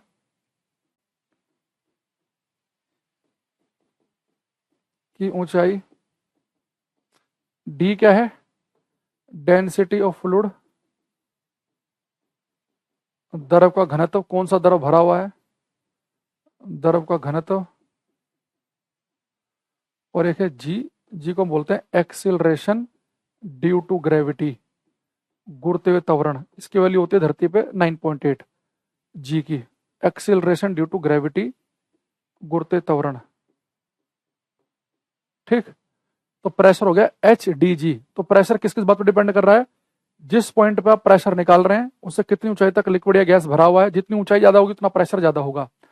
दूसरा वो इस बात पे भी डिपेंड करेगा कि उसके अंदर पानी भर रखा है कि मरकरी, उतनी ऊंचाई तक पानी भरो उतनी ऊंचाई तक मरकरी भरो तो मरकरी ज्यादा प्रेशर लगा देगा। और तीसरा जी की वैल्यू क्या है, अब धरती पे है कि चांद पे है कि जुपिटर पे, उस पर भी फर्क पड़ेगा। अब ये आपको कितना समझ में आया, ये बात मुझे पता चल जाएगी इस वाले क्वेश्चन से। ये क्वेश्चन मैं बीच में इसलिए पूछता हूं, तरीका यही है। अगर आप भी किसी बच्चों को पढ़ाते हैं 7वीं 8वीं 6ठी 9 10th के, तो देखो अगर आपको पता करना है कि बच्चा कितना सीख पा रहा है, कितना समझ पा रहा है, उसे कॉन्सेप्ट कितने क्लियर हो रहे हैं। आप उसे बच्चे को कॉन्सेप्ट बताओ, 10-15 मिनट आपने उसे थ्योरेटिकल कॉन्सेप्ट बताया, और फिर सीधा उसके बेस्ड पर आप कोई उससे कोई कॉन्सेप्चुअल क्वेश्चन पूछो, न्यूमेरिकल पूछो। अगर वो बच्चा, आपने जो कॉन्सेप्ट उसे दिया है अभी, उसके बाद आपने उसे कॉन्सेप्चुअल क्वेश्चन या आपने न्यूमेरिकल पूछा, अगर उसका वो आंसर दे पा रहा है, बहुत अच्छे तरीके से दे पा रहा है, कॉन्फिडेंटली दे पा रहा है, और वो रिलेट करके दे पा रहा है, अरे सर अभी आपने तो बताया इससे ऐसे हो जाएगा, तो समझ जाओ कि आपकी बात उस तक सही पहुंच रही है। अब देखो, अब मैं ऐसे एक क्वेश्चन पूछ रहा हूं, ये बच्चे मेरे पास में ये 3 बर्तन ले रहा हूं मैं, तीनों का बेस एरिया सेम है। 3 बर्तन लेंगे हम, तीनों का बेस एरिया है सेम, यानी कि जो उनकी तली है ना, तली जो तली होगी ना बर्तन की, वो तीनों की सेम है। ये बर्तन है बिल्कुल ऐसे, जैसे मान लो कि घर में अपने होते ही इस टाइप का तो बर्तन देखा ही होगा अपने घर में कुछ, ठीक है। एक दूसरा बर्तन जितना बेस एरिया इसका उतना बेस एरिया इसका, लेकिन ये बर्तन की जो शेप है वो है ऐसे। एक काम करते हैं,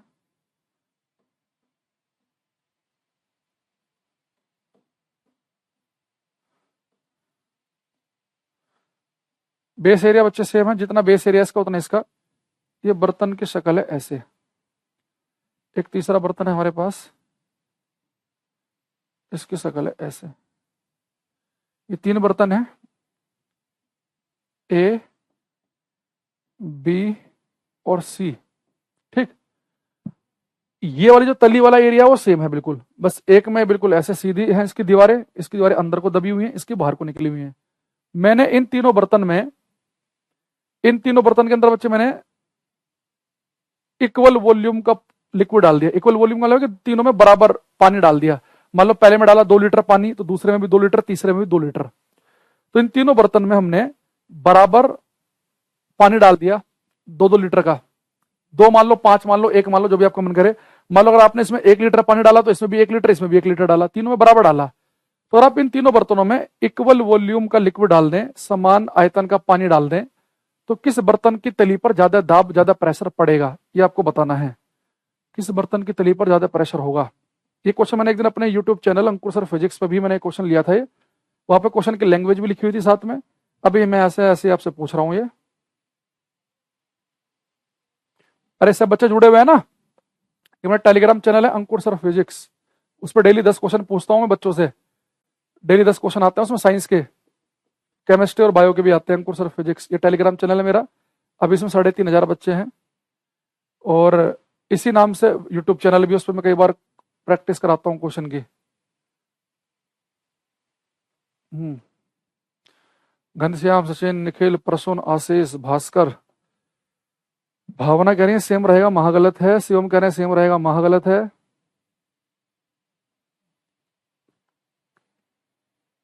अर्जुन क्या लिख रहे हो भाई तुम? निखिल का सही है, सचिन का सही है, जी का सही है, सौरभ का सही है। जो बच्चे सेम कह रहे हैं उनका गलत है। शिवम भाई गलत है तुम्हारा। यहाँ देखो भाई, आप एक चीज समझो ना, आप जब पानी डालोगे, पानी कोई लिक्विड है। अब आप एक चीज देखो, ये बच्चे ने बड़ा अच्छा लिखा, राजन ने, निधि ने, इन्होंने बड़ा अच्छा लिखा कुछ। यहाँ देखते हैं बच्चे, मुझे बताओ, मान लो अपने इस वाले बर्तन में डाला 2 लीटर पानी, वो 2 लीटर पानी यहां तक आया।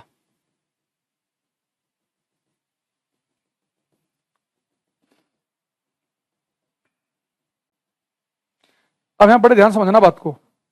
इस वाले बर्तन में बच्चे 2 लीटर पानी आ गया यहां तक, लेकिन ये बर्तन ऐसे फैला हुआ है, तो इसमें 2 लीटर पानी जो है ना, वो कम ऊंचाई तक में ही सेट हो जाएगा, 2 लीटर पानी। और ये बर्तन अंदर को दबा हुआ है, इसमें 2 लीटर पानी आएगा काफी ऊपर तक, ऐसे आएगा।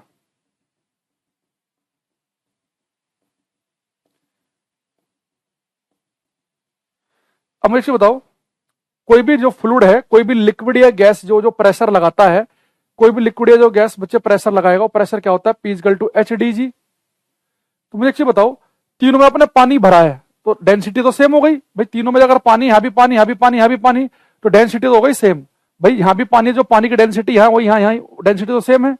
तीनों मान लो कि बीकर जो धरती पे रखे हुए, तीनों के लिए जी की वैल्यू भी सेम होगी। अब प्रेशर किस पर डिपेंड करेगा? हाइट के ऊपर। अगर आप इस वाली चीज में देखें, यहां तो बच्चे हाइट केवल इतनी बनी, इसे मैंने मान लिया H1, यहाँ थोड़ी सी हाइट ज्यादा दिख रही है H2, और यहाँ हाइट और ज्यादा दिख रही है H3। तो आप एक चीज देखो, H3 जो है सबसे ज्यादा हाइट बन रही है यहाँ पे, यानी कि ये पानी जो है यहाँ ज्यादा हाइट तक है। तो इस पॉइंट पे जब हम प्रेशर निकालेंगे, तो यहाँ पे इतनी ऊंचाई तक का पानी प्रेशर लगाएगा, इस पे इतनी ऊंचाई तक का पानी, और इस पे इतनी ऊंचाई तक का पानी, यानी H3 है सबसे ज्यादा, H2 से, H2 ज्यादा है H1 से। तो अगर मान लो यहाँ पे प्रेशर P3 है, यहाँ प्रेशर P2 है, यहाँ पे है P1, तो P जो C वाला है इसमें प्रेशर ज्यादा होगा, P3 पे प्रेशर होगा ज्यादा, P2 से, P2 पे ज्यादा होगा P1 से। तो ये हमारा सही है, सबसे ज्यादा प्रेशर लगेगा इस पे, C वाले केस में।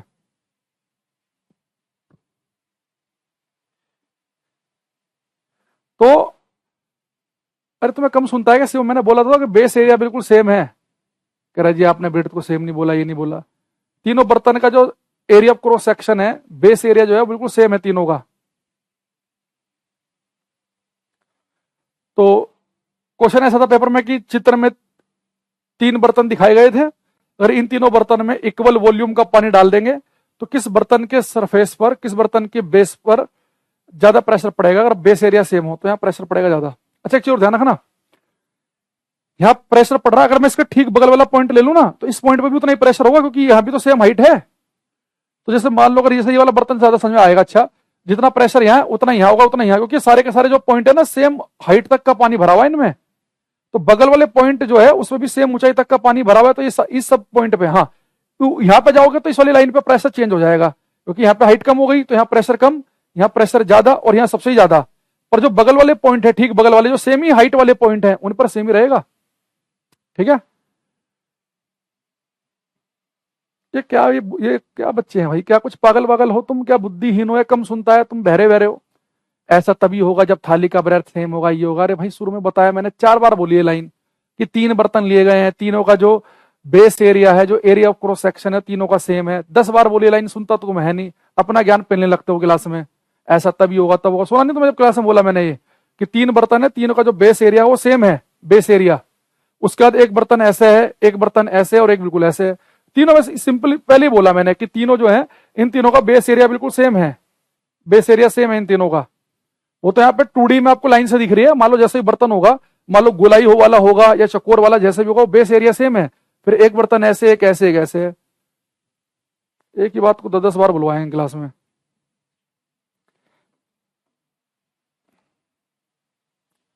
अब इससे जुड़े हुए हम कुछ क्वेश्चन कर लेते हैं।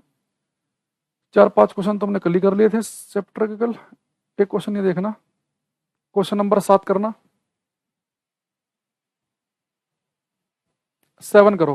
क्वेश्चन का नंबर लिखना पहले 7, फिर ABCD लिखना आगे।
इसने लिखा है the wall of a dam is made thicker at the bottom than at the top because the pressure exerted by the water on the wall. एक बांध की दीवार को ऊपर की तुलना में नीचे की तरफ मोटा बनाया जाता है क्योंकि दीवार पर पानी द्वारा दाब डाला जाता है। देखो, जब भी कोई डैम बनाया जाता है ना, डैम में पानी भरा जाता है, तो नीचे की दीवार ज्यादा मोटी बनाई जाएंगी। मान लो कोई डैम है ये, तो इस डैम की जो थिकनेस होगी ना, वो नीचे की तरफ हमेशा होगी ज्यादा। क्यों? जब आपको पता है जब इसके अंदर आप पानी भरेंगे तो कोई भी फ्लूइड जो प्रेशर लगाता है, वो प्रेशर बच्चे जो नीचे की तरफ, जितना आप गहराई में घुसेंगे, जितना आप गहराई में बढ़ेंगे तो प्रेशर ज्यादा लगेगा। तो जो नीचे जो वाले पॉइंट होंगे उन पर प्रेशर ज्यादा लगेगा, ज्यादा दाब में रहेंगे तो टूट ना जाए, तो इसलिए क्या करेंगे, नीचे ज्यादा गहराई पे। Increase with the height of wall, increase with the depth of the wall. तो जैसे सब दीवार की गहराई बढ़ेगी, गहराई का मतलब है कि नीचे की तरफ आना, तो गहराई में जब आप जाते हैं तो प्रेशर ज्यादा बढ़ता है, तो इसलिए ऐसा करेंगे। ठीक है, तो increases with the depth of the wall. एक बांध की दीवार को ऊपर की तुलना में नीचे तरफ मोटा बनाया जाता है क्योंकि दीवार पर पानी द्वारा दबाव डाला जाता है, दीवार की गहराई के साथ बढ़ता है। जैसे जैसे गहराई बढ़ेगी वैसे वैसे बढ़ेगा। गहराई का मतलब होता है कि नीचे की तरफ जाना। बी पे टिक मत लगा देना। ऊंचाई, ऊंचाई का मतलब होता है कि दीवार की ऊंचाई कह रहा है, वो लिक्विड की ऊंचाई नहीं कह रहा, दीवार की ऊंचाई। दीवार की ऊंचाई का मतलब है कि आप ऊपर की तरफ जा रहे हैं। उसने बोला है कि increases with the height of wall, दीवार की ऊंचाई। भाई दीवार की ऊंचाई यहाँ पे इतनी है, यहाँ पर इतनी है, दीवार की ऊंचाई बढ़ने के साथ तो प्रेशर घटेगा और दीवार की गहराई बढ़ने के साथ में प्रेशर बढ़ेगा। उसने लिक्विड की ऊंचाई नहीं कहा कि लिक्विड की ऊंचाई, उसने दीवार की ऊंचाई कहा। ऊंचाई यानी कि ऊपर जाना, गहराई यानी कि नीचे जाना। ठीक है,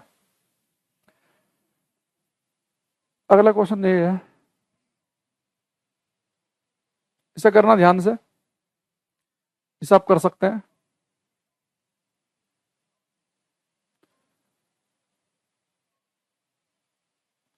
जियो वाले सर ने कहा है कि डैम की गहराई की वजह से अर्थक्वेक आता है, ऐसा कहा है क्या? कुछ और कहा होगा, तुमने कुछ और समझ लिया है।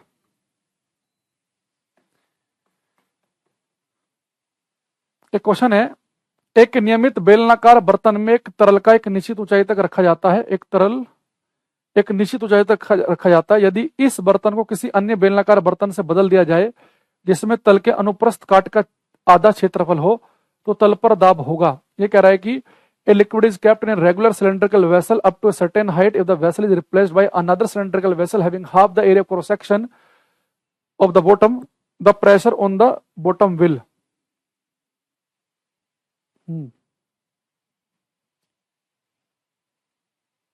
राव करें, ऐसा नहीं कहा।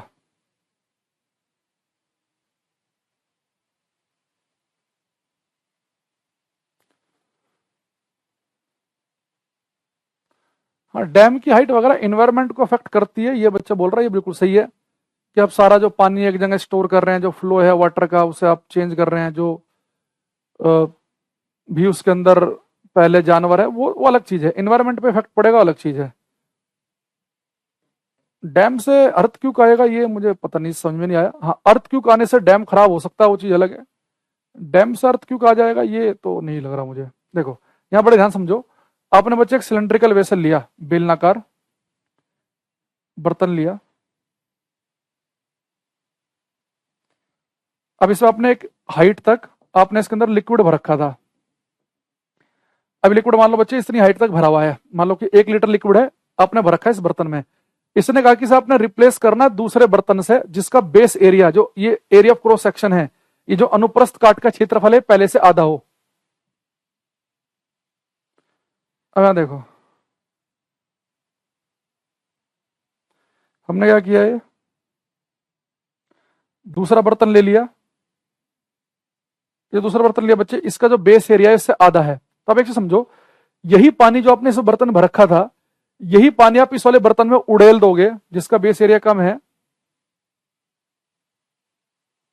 तो होगा क्या कि ये ज्यादा पानी जो है ज्यादा ऊंचाई तक भर जाएगा ये।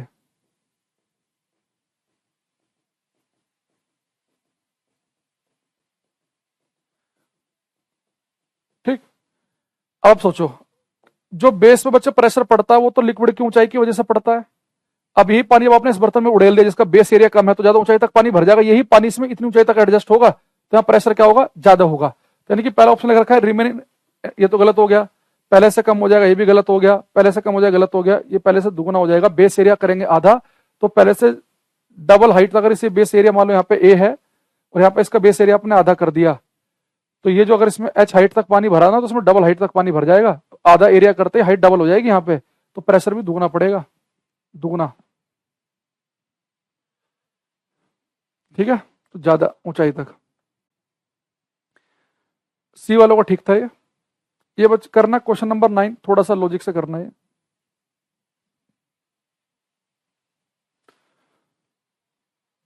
क्या डैम से थोड़ा बहुत भी अर्थ अर्थ में फर्क तभी आ सकता है मान लो डैम बहुत ही गहरा हो। फिर मान लो कि आपने कोई डैम बनाया और वो बहुत ही ज्यादा गहरा आपने बनाया, बहुत ज्यादा गहरा डैम है, और आपने मान लो कि बहुत ज्यादा पानी भर लिया। तो जैसे आपको पता होगा, आपने ज्योग्राफी में पढ़ा होगा कि जो प्लेट्स होते हैं ना नीचे, उन प्लेट के आपस में टकराने से, खिसकने से अर्थ क्यों कहते हैं। तो अगर मान लो बहुत ही बड़ा डैम है, बहुत ही ज्यादा गहरा डैम है, उसमें बहुत ज्यादा क्वांटिटी में वाटर है, तो इफेक्ट पड़ सकता है उससे। छोटे मोटे डैम से पड़ेगा नहीं, हल्के जो ज्यादा छोटे मोटे डैम होंगे ना उनसे इतना फर्क नहीं पड़ेगा। बहुत बड़ा अगर कोई है तो उससे पड़ सकता है बिल्कुल। When an air bubble at the bottom of lake rises to the top it will, जब एक झील के तल पर एक हवाई बुलबुला ऊपर की ओर बढ़ता है तो यह दिखेगा। देखो ये बच्चे मान लो कि आपकी झील है, तो झील के तल पर एक हवा का बुलबुला जो है, आपको पता ना बुलबुला उत्पन्न होता है। जैसे मेरे पास ये बर्तन है, ये जैसे मतलब ये मैं हिला रहा हूँ, बबल बन रहा है ना बुलबुले, ये बुलबुला जा रहा है नीचे से ऊपर की तरफ, बबल बन रहे हैं। तो जब बुलबुला बच्चे नीचे से ऊपर की तरफ जाएगा एयर बबल, तो उसका साइज बढ़ेगा। देखो उसका साइज बढ़ेगा। मान लो बुलबुला एक यहाँ पर है, थोड़ा ऊपर जाएगा तो वो साइज बढ़ जाएगा, और बढ़ जाएगा, और बढ़ जाएगा, ऐसे यहाँ पर खत्म ही हो जाएगा वो। क्यों बढ़ेगा, क्योंकि जब वो बुलबुला बच्चे जब बिल्कुल नीचे होगा, तो जब वो चारों तरफ उसके ऊपर प्रेशर ज्यादा पड़ रहा होगा, क्योंकि नीचे जितना नीचे होगा गहराई में प्रेशर ज्यादा पड़ेगा। जो थोड़ा सा ऊपर आएगा तो प्रेशर कम होगा, फिर और कम और कम, तो उसका साइज बढ़ने लगेगा, क्योंकि प्रेशर उसके ऊपर रिलीज हो रहा है, कम हो रहा है। जब नीचे तो चारों तरफ प्रेशर ज्यादा लग रहा है, फिर थोड़ा ऊपर आया प्रेशर कम हुआ, कम हुआ, कम कम हुआ, फिर तो फट ही जाएगा। खैर, तो उसका जो प्रेशर होगा वो इंक्रीज करेगा। जब कोई बुलबुला नीचे से ऊपर की तरफ जाएगा तो उसका ऊपर प्रेशर कम होने लगेगा, तो चारों तरफ से दाब कम होने लगेगा, तो उसका साइज बढ़ने लगेगा। जैसे मान लो मैं यहाँ पे खड़ा हूँ, एक ट्रेन में खड़ा हूँ, चारों तरफ से बहुत सारे लोग हैं, मुझे दबा रखा था, मैं ऐसे हूँ, बिल्कुल एरिया कम है, दो चार लोग निकले किसी स्टेशन पे, हल्का सा मैं ऐसे खड़ा हो जाऊंगा। उसके बाद एक दो स्टेशन में और लोग निकले तो ऐसा हो जाऊंगा, एक दो निकले फिर ऐसे, बिल्कुल खाली सा स्टेशन हो गया फिर ऐसे खड़ा हो जाऊंगा, पाइप पाइप पकड़ के बिल्कुल मजे से। तो जैसे जैसे प्रेशर कम होने लगेगा तो आप फैलने लगते हो ना, तो ऐसे यहाँ पर भी है। तो 9th का ए वालों का बिल्कुल सही है ये भी आगे आएगा, ये सरफेस टेंशन में, ये भी आगे आएगा। ये रिवर वाला हमने कल कर ही लिया है क्वेश्चन, केरोसिन ऑयल क्यों तैयार था, ये भी। एक एक क्वेश्चन देखना, क्वेश्चन नंबर 16, 16 करो। If we want to calculate the pressure of a liquid at the bottom of a vessel, the quantity which is not required to determine it is, यदि हम किसी पात्र के तल पर द्रव के दाब की गणना करते हैं तो वह मात्रा जो है निर्धारित करने के लिए आवश्यक नहीं है। ये कह रहा है कि कोई लिक्विड जब प्रेशर लगा रहा है, जैसे आपने एक बर्तन में लिक्विड भरा, एक बर्तन में आपने लिक्विड भरा, तो जो बर्तन के जो तल पर जो दाब डलेगा उस दाब के लिए किस चीज की आवश्यकता आपको नहीं है। तो कह रहा है कोयना डैम महाराष्ट्र 1967 के पास आया था अर्थक्वेक। अच्छा चलो अगला देखो, यहाँ पे एक चीज है, यहाँ पे देखेंगे आप ध्यान से। बच्चे आप एक चीज बताओ, जब भी आप किसी बर्तन में लिक्विड भरते हैं तो जो लिक्विड है किसी बर्तन में जब आपने लिक्विड भरा तो बर्तन के जो तल पर जो इस पॉइंट पर जो प्रेशर डलेगा वो प्रेशर किस बात पर डिपेंड करेगा कि कितनी ऊंचाई तक लिक्विड भरा हुआ है, लिक्विड कौन सा है, उसकी डेंसिटी क्या है और जी की वैल्यू के ऊपर। ये बर्तन का बच्चे देखो इतनी ऊंचाई तक आपने यहाँ प्रेशर, देखो ध्यान से समझना बात को, एक बर्तन मैंने ये लिया और एक बर्तन मैंने ये लिया, इसे भी इतनी ऊंचाई तक लिक्विड भर दिया, इसमें भी सेम वही लिक्विड इतनी ऊंचाई तक भर दिया, दोनों के तली पे सेम प्रेशर डलेगा क्योंकि प्रेशर जो है वो इस बात पे डिपेंड नहीं करता कि तली का बेस एरिया कितना है। यहाँ पे इस पॉइंट पे जो प्रेशर होगा वही इसके बगल वाले पॉइंट पर होगा, वही इसके बगल वाले पॉइंट पर होगा। ऐसे जो यहाँ प्रेशर है वही बगल वाले पे प्रेशर डिपेंड करता है कितनी ऊंचाई तक लिक्विड भरा हुआ है। अगर लिक्विड जब प्रेशर लगाता है तो कितनी ऊंचाई तक लिक्विड भरा है वो इंपॉर्टेंट है, कितनी ऊंचाई तक लिक्विड भरा हुआ है, कितनी ऊंचाई तक, उसकी डेंसिटी क्या है और जी की वैल्यू क्या है, इन तीनों पर डिपेंड करेगा। बेस एरिया इसके बगल वाले पॉइंट पे भी अगर केवल इतना ही होता बर्तन तब भी हर पॉइंट पे उतना ही प्रेशर होता, इतना चौड़ा है अगर लिक्विड उतनी ऊंचाई तक ही भरा हुआ है तो हर पॉइंट पे उतना ही प्रेशर होता। तो यहाँ पे कि बेस एरिया से मतलब नहीं है, डेंसिटी से मतलब है, लिक्विड की हाइट से मतलब है और जी की वैल्यू से मतलब है, तो बी से मतलब नहीं है, तो यही हमारा आंसर है। ठीक है, यानी जब कोई लिक्विड प्रेशर लगाए, कोई लिक्विड प्रेशर लगाए तो आपको ध्यान रखना है कि जिस पॉइंट पर प्रेशर डाल रहा है उससे ऊपर कितना लिक्विड भरा हुआ है, उसके बगल वाले पॉइंट पे भी तो उतना ऊंचाई तक ही भरा हुआ है, तो बगल वाले पॉइंट पे भी प्रेशर वही होगा। एक ही लाइन वाले जितने पॉइंट होंगे लिक्विड में, एक ही पॉइंट वाले जितने भी पॉइंट, ये वाले सेम लाइन वाले पॉइंट देख लो, सब पे सेम प्रेशर होगा। अगले क्वेश्चन पे आते हैं। Pressure at any point of liquid increases with, द्रव के किसी बिंदु पर दाब किसके साथ बढ़ता है, डेंसिटी ऑफ लिक्विड, डेंसिटी बढ़ेगी तो प्रेशर बढ़ेगा, बिल्कुल सही है। एक्सेलरेशन ड्यू टू ग्रेविटी, जी की वैल्यू 9.8 से 25 हो जाएगी तो प्रेशर बढ़ेगा। Depth of the point from the free surface, जैसे मान लो यहाँ पे आपने ये लिक्विड भर रखा है तो ये हमारा फ्री सरफेस है, ये तो फ्री सरफेस से जितनी गहराई बढ़ेगी प्रेशर बढ़ेगा, यानी कि सारे ऑप्शन ठीक हैं। 18 का डी, ये वही तो हो गया।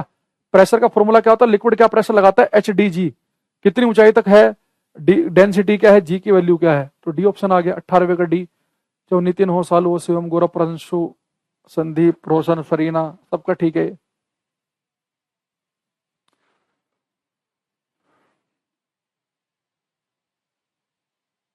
ये कल हमने पढ़ लिया था, ये भी आ गया आएगा। चलो ये करना, क्वेश्चन नंबर 22 करो। ये तो आपको वैसे भी पता होगा क्वेश्चन नंबर 22, मुझे ऐसा लग रहा है। गुलफाम, भास्कर, रोशन, कौशल, साक्य, अनुज, करो बेटा। ये ink of a pen leaks in an aeroplane because, हवाई जहाज में पेन की इंक स्याही लीक हो जाती है क्योंकि atmospheric pressure increases, pressure of ink inside is more than that of outside pressure, high speed of aeroplane, temperature difference.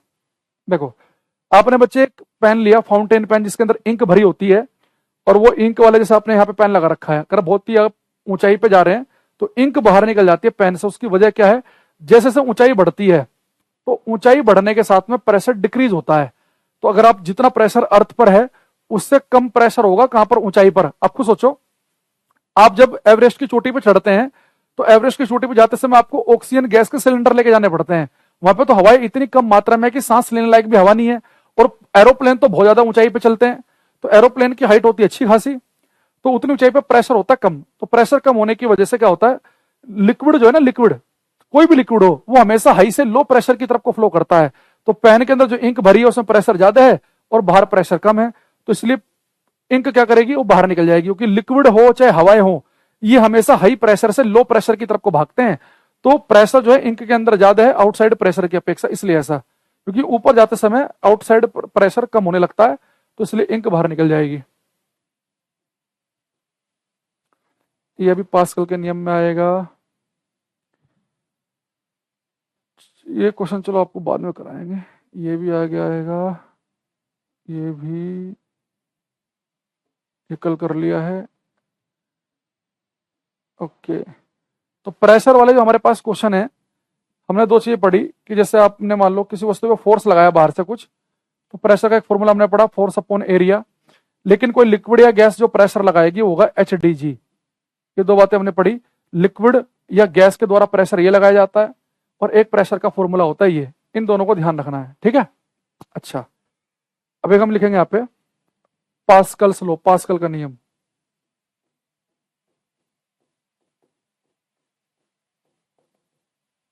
Pascal law,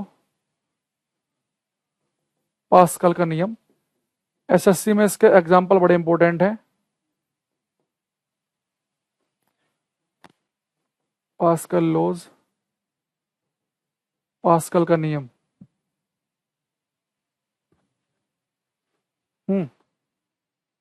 अच्छा हाँ, ये वाला क्वेश्चन भी आप कर सकते हो। आपकी क्लास में तो मैंने सिंपल पेंडुलम पढ़ा दिया है ना, मुझे लगा दूसरी क्लास है ये।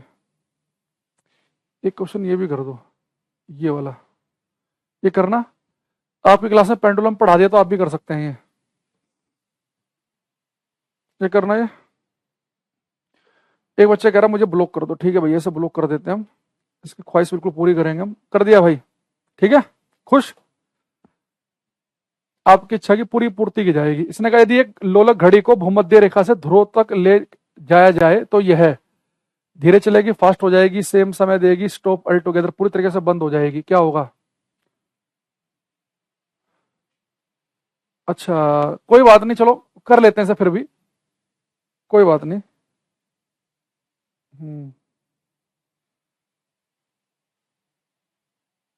अरे एक क्वेश्चन चलो मैं मान लेता हूं मैं, ये आप कर सकते हैं। देखो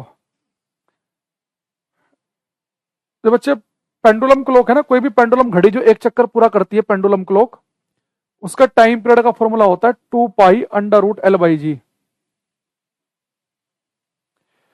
तो टाइम पीरियड का फॉर्मूला होता है 2π√L/G। इसे हम पेंडुलम वाले चैप्टर में पढ़ेंगे, T = 2π√L/G। अब उसने कहा है कि किसी पेंडुलम क्लॉक को इक्वेटर से पोल पे लेके जाएंगे तो क्या होगा। तो आपको पता होना चाहिए कि पूरी अर्थ पर, ये बड़ा फेमस क्वेश्चन है कि इक्वेटर पे जो है ना विषुवत रेखा, इक्वेटर पे जी की वैल्यू सबसे कम होती है और पोल पर जी की वैल्यू होती है ज्यादा, ठीक है।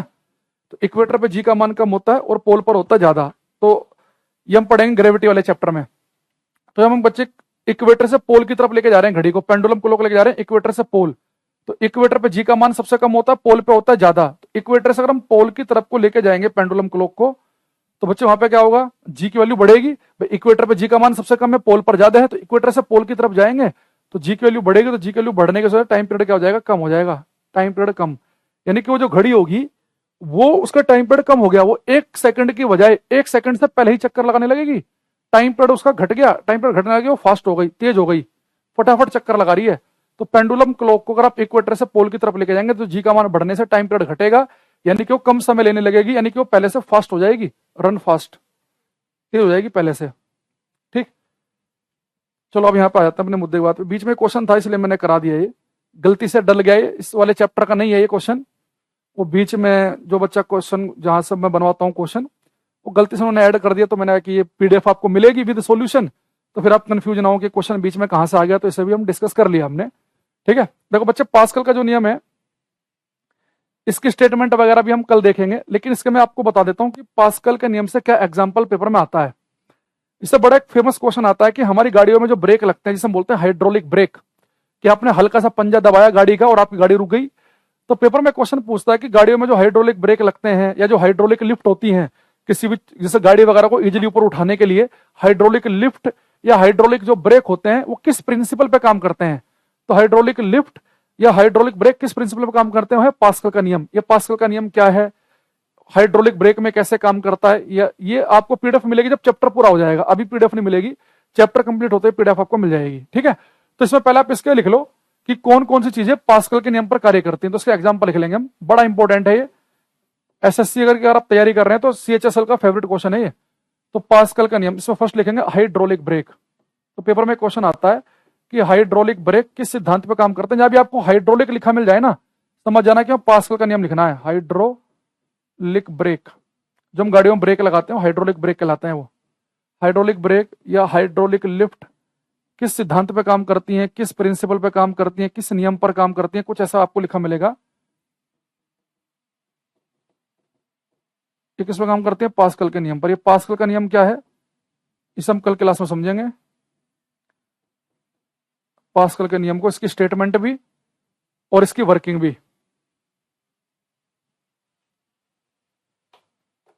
ठीक है, तो कल की क्लास में हम देख ले वाले हैं। आज के लिए हम इतना ही रखते हैं।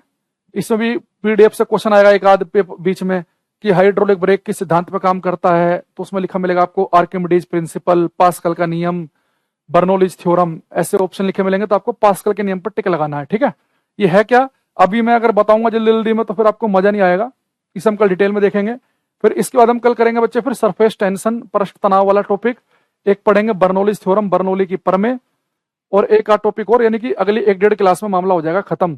ठीक है, ये वाला चैप्टर का 1-2 क्लास के अंदर खत्म करने की कोशिश करेंगे।